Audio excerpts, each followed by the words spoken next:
এই ঐতিহাসিক ময়দানে কথা বলেছেন আল্লামা লুৎফুর রহমান রাহিমাহুল্লাহ। চলে গিয়েছেন আমাদেরকে ছেড়ে। তিনি বলতেন, ইনশাআল্লাহ মিজান আবার আসবে। হুজুর, আমি তো আসলাম, আপনি তো আমাদেরকে ছেড়ে চলে গেলেন। আল্লাহু আকবার, আল্লাহু আকবার, আল্লাহু আকবার।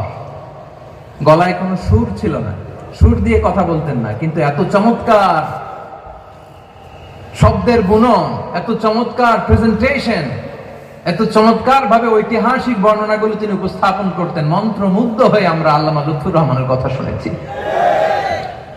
আমরা হযরতুল আল্লামা লুৎফুর রহমান রাহিমাহুল্লাহর জন্য এই বিশাল ময়দান থেকে দোয়া করছি, আল্লাহ তাআলা তুমি তোমার এই খাদেমকে জান্নাতের মেহমান হিসেবে কবুল করে নাও। আরো অনেক আল্লামারা এখানে কথা বলেছেন, বিশেষ করে বাইতুল শরফের মরহুম পীর সাহেব হুজুর থেকে শুরু করে আরো যারা যারা তারকাতুল্য ওলামায়ে কেরাম এই চট্টগ্রামের ময়দানে কথা বলেছেন, আলো ছড়িয়েছেন। আমরা এই লক্ষ লক্ষ তাওহীদি জনতাকে নিয়ে তাদের জন্য দোয়া করছি, আল্লাহ তাআলা ওনাদের জীবনের সকল ভুল ত্রুটি ক্ষমা করে দিয়ে তাদেরকে জান্নাতুল ফেরদাউসের মেহমান বানিয়ে নিক। আমিন। আমরা এই ঐতিহাসিক প্যারেড ময়দানের প্রোগ্রাম থেকে স্মরণ করতে চাই 24-এর ছাত্র নাগরিক অভ্যুত্থানে আমার যে সমস্ত ছাত্র নাগরিক ভাইয়েরা দেহের তাজা রক্ত বিলি দিয়ে নতুন বাংলাদেশ আমাদেরকে উপহার দিয়েছে।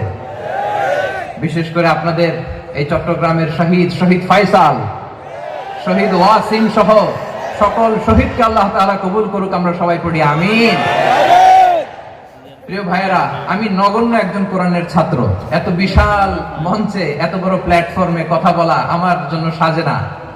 তারপরও আমাদের মুরব্বীরা আমাদের ডানে বায়ে বসে আছেন, ওনাদের আদেশ ক্রমে, ওনাদের অনুমতি ক্রমে কিছু কথা আজকের এই ঐতিহাসিক প্রোগ্রামে আপনাদের সামনে উপস্থাপন করার চেষ্টা করব। মা তাওফীকি ইল্লা বিল্লাহ।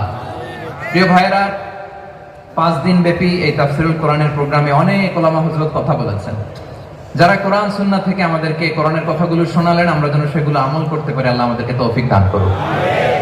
শুরুতে আমাদের নিয়তটাকে খালেস করে নেওয়া দরকার। এই যে গ্যাদারিং, এই যে হিউজ শোডাউন, এগুলো যদি আমাদের নিজেদেরকে পরিবর্তন না করে তাহলে এতে কোনো লাভ নাই। জোরে বলেন ঠিক কিনা?